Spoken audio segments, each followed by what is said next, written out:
회사 밥맛, 서귤지음. 이렇게 개처럼 일했는데 아분거나 먹으려고? 부끄러울 일도 참담할 일도 아닌 매일의 밥벌이에 대하여. 밥을 먹고 혼자 회사 근처 공원으로 산책을 나왔다. 걷는 걸음마다 누가 들러붙어서 귓가에 속삭이고 있는 것 같았다. 그 사람은 이제 널 사랑하지 않아. 어디를 봐도 이 문장이 적혀 있는 것 같았다. 그 사람은 이제 널 사랑하지 않아. 방금 다운로드 받은 파일 이름이 뭐였더라? 그 사람은 이제 널 사랑하지 않아. 팀장님이 메시지 보내셨네. 그 사람은 이제 널 사랑하지 않아. 30분이면 끝날 일을 2시간 동안 붙잡고 있다가 야근을 했다. 녹초가 되어 집에 왔다. 조금 울다 피곤해져 잠들었다. 하필 그 사람에게 다시 차이는 꿈을 꿔서 새벽을 뜬 눈으로 지새웠다. 나는 버섯을, 그 사람은 날달걀과 마늘 플레이크를 토핑으로 추가했다. 무슨 맛이었는지는 잘 생각나지 않는다.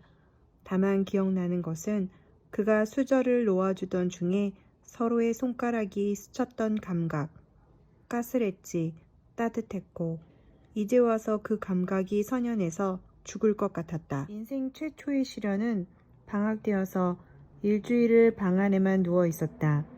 생각해보면 마음껏 슬퍼할 수 있어서 충만했던 시간이었다. 이제 나는 밤새 잠을 설치고 새벽 내내 울더라도 아무렇지 않은 표정으로 출근을 해야 한다. 사랑을 잃었다고 직장까지 잃을 수는 없었다. 퀭한 눈으로 출근을 했더니 사람들이 어디 아프냐고 물어왔다. 회사 사람들의 공연한 관심이 싫어서 남자친구가 있다는 것도 말한 적 없는데 헤어졌다는 얘기를 꺼낼 수는 없었다. 대충 몸살 기운이 있다고 둘러댔다. 점심시간에는 아예 식사를 거르고 지하 수면실로 내려왔다. 어둡고 건조한 그곳에서 몸을 새우처럼 구부리고 누웠다. 몇 번의 이별을 겪고서 깨달은 게 있다. 헤어진 직후는 최악이 아니다. 최악은 조금 느리게 찾아온다. 그런데 벌써 이렇게 힘들다니. 앞으로 어떻게 되려는 걸까? 아직 찾아오지 않은 슬픔의 절정이 무서워서 숨을 죽인다. 옆자리에서 잠든 이의 코골이 소리가 들린다. 그날의 메뉴, 버섯 카레라이스, 배추김치, 단무지. VIP 식당 예약을 한 적이 있다. 이번에 전무님 손님 오시는 데서 대리가 어레인지 해줘요. 네. 서대리 자리 배치했어요? 뭐요? 잠깐 봐요. 식사 인원 확인, 스케줄 조정, 메뉴 선정, 비용 처리. 원래대로라면 A님이 상석인데 B님과 사이가 안 좋으시니까 좀 떨어진 자리로 앉히고 C님은 D님이랑 또 사이가 나쁘고 다들 유치원을 안 나오신 걸까요? 모니터 봐요. 네. VIP 대기실 비치용 다가도 준비. 음료는 골랐고 과자를 사볼까? 막 사 막. 4조각에 3,000원인 고급 과자. 어차피 법인카드지롱. 끝나고 뒷정리. 하나 남았다. 행복. 회장님이 우리 층에 오신다고 함. 회장님 예상 동선. 헉, 제자리 앞이잖아요. 내가 회장님이라 치고 걸어가 볼게. 네. 발이 너무 거슬려. 자를까요? 책상 정리 완료. 업무용 도서 정리 완료. 공용 회의실 정리 완료. 휴게실 완료. 휴, 이제 완벽하다. 서대리, 책상에 저거 뭐야? 네? 이거 펜에서 나온 올해의 컬러 머그컵. 경쟁사 로고색이랑 비슷하잖아. 숨겨. 반쯤 잔치국수인 맛. 서랍에 저장해둔 초콜릿을 허겁지겁 꺼내 먹었다. 배고파서 빙글빙글 돌던 세상이 그제야 제자리를 찾았다. 오후 5시 30분. 30분만 지나면 구내식당의 배식이 시작될 것이다. 오늘은 팀 전체가 야근이다. 메뉴는 잔치국수와 청국장이다. 청국장을 못 먹기 때문에 선택의 여지 없이 잔치국수 줄에 섰다. 단체 급식을 하는 곳이 모두 그런지는 모르겠지만 이곳에선 면과 국물을 따로 두고 배식할 때 섞어준다. 퉁퉁 부은 것보다야 낫지만 면발에 국물이 충분히 스미지 못해 영 싱겁다.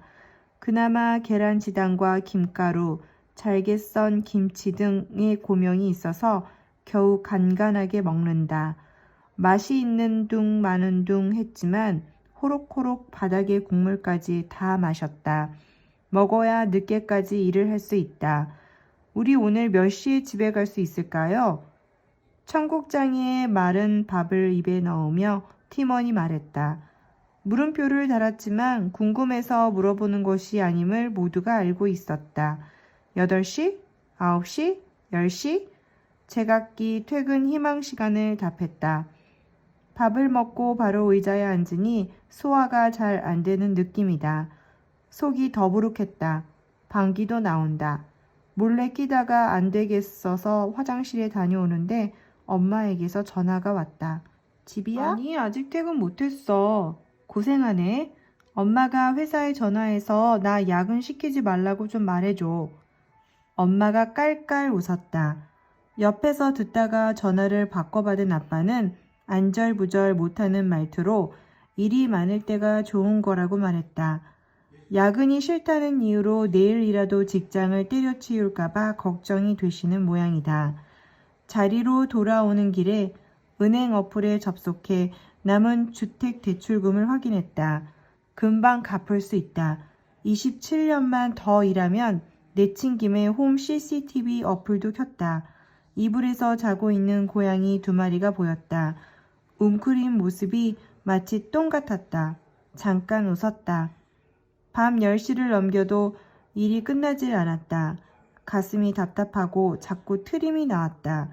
트림을 할 때마다 입안에 잔치국수의 뒷맛이 찝찝하게 번졌다. 소면, 간장, 양념, 김치 고명의 군내 같은 것들.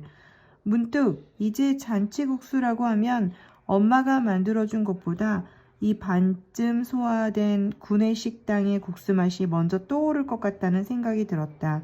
그건 살짝 무서운 예감이었다. 팀장이었던 그와 식사 대용 쉐이크. 그가 다가왔다. 나는 눈을 피해 고개를 숙이고 빌었다. 여기로는 오지 마세요. 오지 마세요. 제발. 속으로 말을 마치기도 전에 내 앞자리의 의자가 끌리는 소리가 난다. 그는 나의 팀장이었던 지금은 팀장 자리에서 물러난 G 부장이다. 이게 뭐야?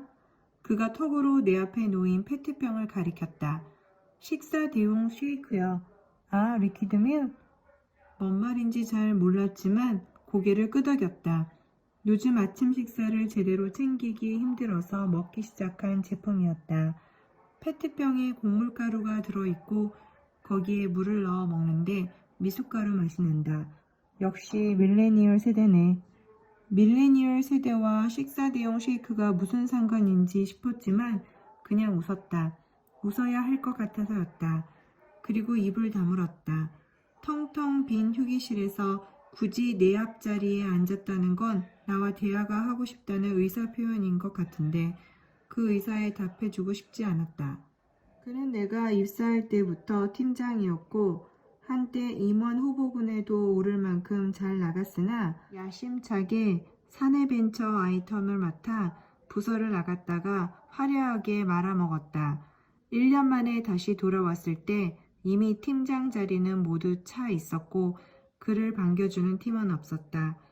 회사 생활은 할만해? 뭐 그냥 그렇죠. 날씨가 좋다는 둥, 시간이 너무 빨리 간다는 둥, 누구랑 나눠도 하등 상관이 없을 잡담이 오갔고 그보다 더 긴 침묵이 중간중간 끼어들었다. 먼저 일어난 것은 G 부장이었다. 나는 남아서 쉐이크를 마저 마셨다. 미처 녹지 못한 곡물가루가 덩어리로 남아 식감이 매끄럽지 못했다. 그가 팀장이었을 때 나는 인사고과에서 2년 연속 최하점인 C를 받았다. 꽤 충격이었는데 한 번만 더 C를 받으면 성과관리 대상이 되기 때문이었다. 그가 사내 벤처로 떠난 후 새로운 팀장은 내게 A를 줬다. 다행스러운 일이었고 좀 웃기는 일이었다. 아무리 생각해도 1년 사이에 업무 능력이 C에서 A로 바뀔 만큼 드라마틱한 변화가 나에겐 없었다. 한때 G 부장을 싫어한 적도 있었지만 지금은 좀 불편할 뿐 크게 부정적인 감정은 없다. 그는 이미 나에게 아무런 영향력을 미치지 못하는 사람이 되었기 때문이다. 회사에서 영향력 없는 사람이란 일 못하는 사람보다 못해서 이들에게는 일을 잘하는지 못하는지 평가받을 기회조차 주어지지 않는다. 쥐부장은 복직 후 아무 일도 맡지 않고 외딴 자리에 하루 종일 앉아만 있었다. 그가 매일 누구와 어디서 점심을 먹는지 아는 사람은 아무도 없었다. 회사를 유령처럼 오가는 쥐부장을 볼 때마다 임원이 되지 못한 50대 직장인의 삶에 대해 생각하게 된다. 그건 나의 앞날일까? 나는 과연 몇 살까지 이 회사를 다니게 될까? 칸트 그리고 짜파게티. 같은 팀이지만 그다지 친분이 없어서 이 과장이 먼저 말을 걸어오는 일은 드물었다. 나는 그의 말을 한 번에 이해하지 못해 눈을 끔뻑였다. 아이디 카드를 빌려달라고요? 이 과장의 목에는 멀쩡히 제 아이디 카드가 걸려 있었다. 그가 계면적은 듯 뒷목을 주무르며 말했다. 제가 짜파게티가 먹고 싶어서요. 대리님은 오늘 밖에 나가서 드셨죠? 짜파게티요? 오늘 지하 식당 메뉴가 짜파게티인데 제가 이미 다른 메뉴로 밥을 먹어서 이제야 이해가 갔다. 회사 구내 식당의 점심 식사는 한 아이디 카드당 한 끼만 무료로 배식받을 수 있다.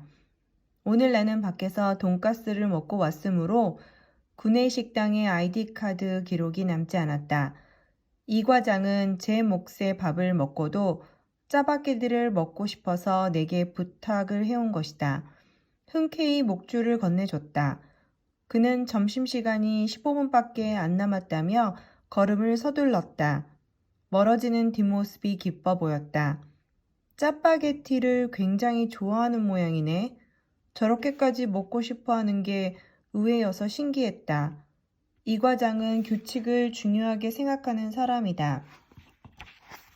옆에서 지켜본 그의 하루는 다음과 같다. 8시까지 회사에 나와서 독서를 한다. 8시 20분부터 이메일을 확인하며 업무를 시작한다. 정규 업무 시간은 8시 30분부터 5시 30분이다. 12시부터 12시 10분 사이에 지하 구내 식당으로 내려간다.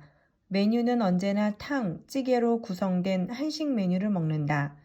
12시 30분에 아침에 하던 독서를 이어서 하고 50분의 휴게실에서 딸과 영상통화를 한 뒤 다시 자리로 돌아와 1시부터 일한다. 야근을 하지 않는 날에는 5시 40분에 일어나 셔틀버스를 타러 간다. 회사에서는 이런 글을 보고 경탄과 놀림을 섞어 칸트라고 부른다. 그가 지나가는 것을 보고 이웃들이 시계를 맞출 정도로 시간이 엄격했다는 철학자. 그런 그가 밥을 한 번 더 먹기 위해 타인의 아이디 카드를 빌린 것은 꽤 파격적인 시도임이 분명했다. 아마도 짜파게티의 유혹을 애써 외면하고 늘 먹던 한식 메뉴를 택했다가 그 기름지고 고소한 냄새가 계속 비강에 맴돌아 흔들리고 또 흔들리다 결심을 했을 것이다. 메뉴판 앞을 오래 서성였을 이 과장의 심각한 표정을 생각하니 조금 웃겼다. 잠시 후 식당에서 돌아온 그의 입가에 검은 짜장 소스가 묻어 있었다. 양치를 하고 돌아온 그가 자리에 앉은 시간을 확인하니 정확히 1시였다. 일을 하는데 갑자기 큰 소리가 들렸다. 팀장님이 이 과장에게 화를 내고 있었다. 보고 날짜가 갑자기 당겨졌는데 그가 그 기간 안에 불가능하다며 퀄리티가 보장되지 않는 보고서를 내놓을 수 없다고 버틴 모양이었다. 지금 논문 써요? 회사에는 회사의 타이밍이라는 게 있어요. 팀장님은 분통이 터진다는 듯이 말했다. 이 과장은 박사 출신이었다. 이럴 거면 학교로 돌아가세요, 그냥. 이 과장은 고집스레 입을 다물고 있었다. 2주 뒤 이 과장은 위에서 지시한 날짜에 보고를 했다. 한 사람의 예리한 모서리가 회사라는 망치에 맞아 깎이는 광경을 실시간으로 본 건 그때가 처음이었다. 이렇게 해서 회사 밥맛을 다 읽어봤습니다. 어땠어요? 저는 너무 코믹해서 읽는 내내 많이 웃었습니다. 다음에 또 만나요.